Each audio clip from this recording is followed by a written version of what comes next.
of his career in Green Bay before being traded to the Jets in 2023. However, when asked yesterday, Rodgers insisted that Sunday is not a revenge game.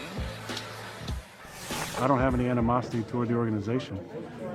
Obviously, I wish that, things have been better in our last year there, but, I have a great relationship with a lot of people still in that organization. And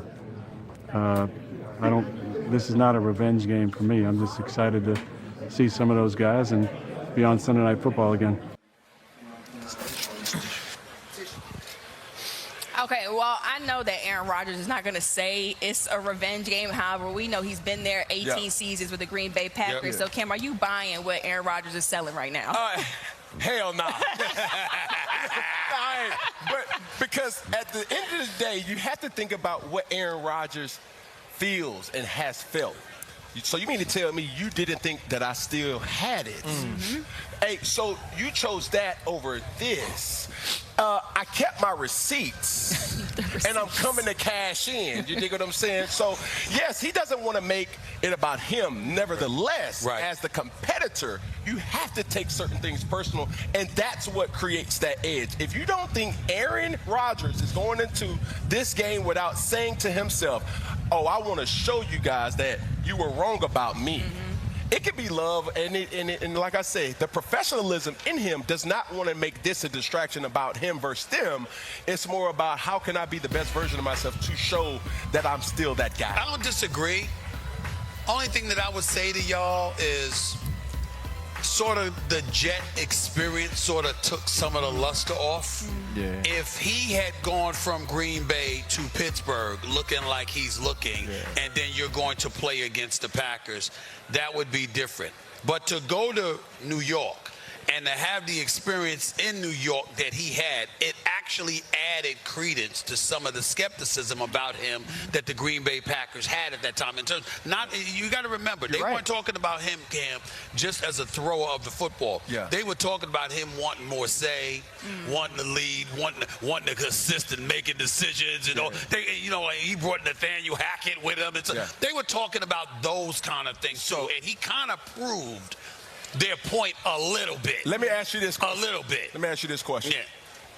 Looking now at what the Jets were and have been. Yes. It's not his fault. Do you blame him? Yeah, no, not at all. So now when you sit up here and you say, hey, RC, hey, I'm bringing you on, bro, like we need you to be you, and you're experiencing these things and you're saying like, no, we have to change. They're 0-7 right now. Yes. All right? They're starting quarterback that they thought, and even he said, hey, we're going a different direction.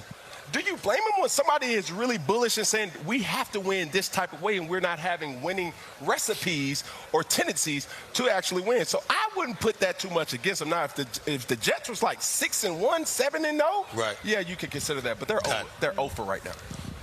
Well, I mean, listen, the Aaron Rodgers piece of it is like he's the most petty human we've ever had. Oh, my goodness. Like I'm saying, like Aaron Rodgers held it against the San Francisco 49ers for 2 decades that they didn't draft him. Yeah. Right, that he fell to the mid-20s. Like he played with that chip on his shoulders after Super Bowls, after 4 MVPs. He still felt the same way. He doesn't necessarily need a real meaning to being petty, to being upset, to wanting to show up and be the best quarterback on the field. Hell yeah, all of us, when I was in Pittsburgh, every time we played Washington, somebody had to see it. Yes. Right? And when we played the New York Giants and Tom Coughlin was on that sideline after, I know he told me that I couldn't make it in this league. Every hit I made, I looked right at him. Right. Because you remember those things. You feel those things fuel you. Because if you put your entire life into being one thing, and somebody in particular tells you you are no longer that thing, you want to show them every opportunity you get. And so where it's not Aaron Rodgers versus Jordan Love or Aaron Rodgers versus Matt LaFleur, it is Aaron Rodgers going back to a place and playing against a team that told him he no longer was the guy that he believes he was. And I know that has to fuel him in some way. So which quarterback, Cam, do you trust more in this matchup? Is it Aaron Rodgers or Jordan Love? I'm going with A-Rod. Yeah. Now, I trust A-Rod more, but I like Jordan Love's amenities. Amina. Mom Duke's here, so I can't call you. There you go. There you go.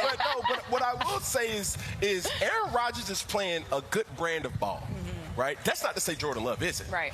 But the way Aaron Rodgers has played, it looks almost vintage A-Rod, making plays outside the pocket. The guys are now understanding them because when you play with a quarterback like Aaron Rodgers, he's not your prototypical guy for obvious reasons. When he scrambles, he's expecting you to still stay alive and to stay active.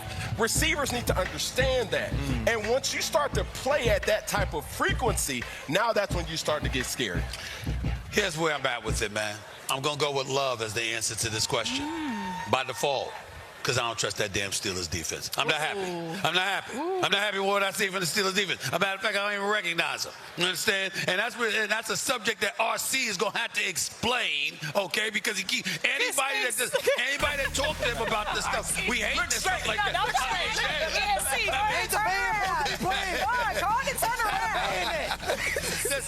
I'm looking at the Steelers defense. I'm like, who the hell are they? Where Hayward at? Where TJ at? Where's Highsmith at? Where these cats at? Okay, I'm just looking at the Steelers. You're running on them, you're passing on them, they can't get stops. For years, we looked at the Steelers and we said they need a quarterback. Big Ben Roethlisberger last 2 years, might as well have retired. He's going to Hall of Fame. We appreciate him, but damn it, 2 years too late, okay? Everybody, don't get me started with the names. Okay, Mason Rudolph, Metro Trubisky. I mean, don't get me started, okay? And we finally get Aaron Rodgers, who's balling. Yeah.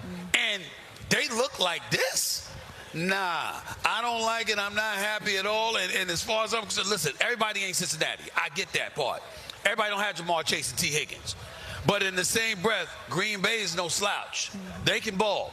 And Jordan Love can ball. And against this Steelers defense, unless it shows up and remembers who the hell they supposed to be as a franchise, why would I side with Rodgers over Love in this particular matchup? Rodgers ain't got to go against that defense. Love does. That's what I was going to say. Individually, I trust Aaron Rodgers more because he's proven more. Jordan Love going to have the better game. There ain't no way you watch Joe Flacco last week and say to yourself, this is a defense you can count on. And you're right. They do have future Hall of Famers in TJ Watt. You have Cam Hayward. You've went out and you've added Patrick Queen, who's played well this season. You got Jalen Ramsey, Hall of Famer. You got Darius Slay. He's been an All-Pro. Joey Porter Jr., a guy that's up and coming in this league to be a #1. And you put that on tape? Yes. If I'm Jordan Love, if I'm Josh Jacobs, if I'm Romeo Dobbs, if I'm Matthew Golden, this is a week I'm about to get right. That's right. I'm calling all the fantasy owners and be like, hey, I got y'all this week. Slow down. I said fantasy owners. Slow down. You heard me say fantasy owners. Steelers Nation, prepare yourselves. This one's for you. This is the moment where the roar of the black and gold meets the critics, the moment where we do more than just hope. We demand. We demand clarity, we demand accountability, and above all, we demand progress. Because the recent admission from our defense, combined with the front office whispers about trades, aren't mere noise. They're an alarm. Let's dive deep. Let's start with the raw truth, the voice of our veterans on that defense. Guys like TJ Watt and Cameron Hayward didn't mince words after that crushing loss to the Cincinnati Bengals. They said unacceptable showing. They said they had no answers for Joe Flacco. This isn't hyperbole, it's honesty. And it stings because as fans, we've grown up believing the Steelers' defense is a foundation, but what we saw was exactly the opposite. Pulverized rushing attack, big chunks through the air, and a secondary exposed. When your front office trades for DK Metcalf and locks him up for years, when you bring in a legend in Aaron Rodgers to lead your offense, the expectation is NOW results. And yet, here we are, with the offense producing a solid clip, but the defense leaking. Let's break that down. Metcalf is doing his part. Rodgers is showing flashes of vintage magic. But one glaring question remains. Where are the consistent plays from this defense that have been stacked for years? The run game got stuffed, the coverages were broken, the urgency lacked. Now let's shift to the trade and roster building side of this. Reports indicate the Steelers are actively looking for upgrades at receiver and other skill positions. Names like Jalen Waddle and Calvin Ridley are being floated. Why? Because even with Metcalf, the rest of the unit hasn't stepped up to match the level required for a Rodgers-led squad. One analyst noted their wide receivers are averaging just 6.3 catches per game behind several individual receivers across the league. This is not about hating Metcalf, this is about the truth of the roster. If you're aiming for the Super Bowl, you need more than one weapon. Here's the deal. Rodgers came here to win. He didn't sign on for an experiment, he signed on for a run. And make no mistake, he's still got that edge. Never doubt the competitive fire of a quarterback who's been doubted, overlooked, traded away, and still proved MVPs. Analysts argue that maybe he doesn't say revenge, but make no mistake, he plays for it. That edge is what brings greatness, and if he's got greatness, we've got to match him. For you, the fan, this is where we commit. This is where we don't just watch, we act. We fill our seats, we wear our jerseys, we rise at the first whistle. But we also expect more. We expect our defense to make tackles, to close out games, to have identity. We expect our offense to finish drives and create separation. We expect the front office to act. Because the pieces are there, the star, the targets, the stadium, the history. The question is, will the team show up? Looking ahead, the schedule isn't getting easier. The margin for error is zero. Every snap matters. Every adjustment matters. And the Steelers have the blueprint to turn this around. We know the roster can thrive. We know the coaching staff has the pedigree. But momentum is a fragile thing.